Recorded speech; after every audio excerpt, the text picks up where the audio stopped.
Kelsey's remains were found. And I'll warn you, this is very graphic and very upsetting, but Kelsey was found about 150 feet deep into the woods.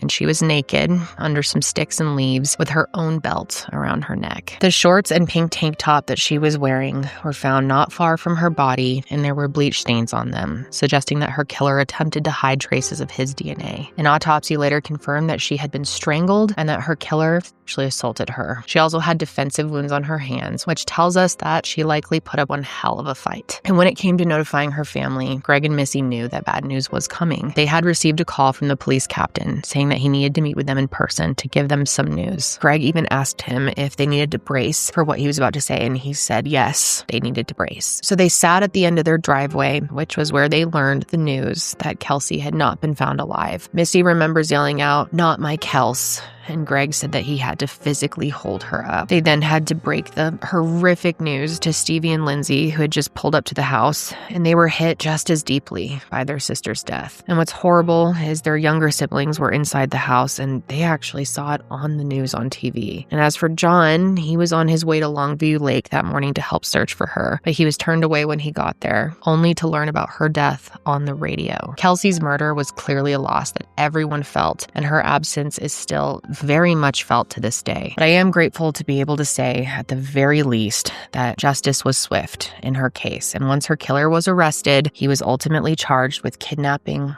rape, sodomy, and capital murder. And then the following year, he pleaded guilty to avoid the death penalty. And part of that plea included confessing to everything he did.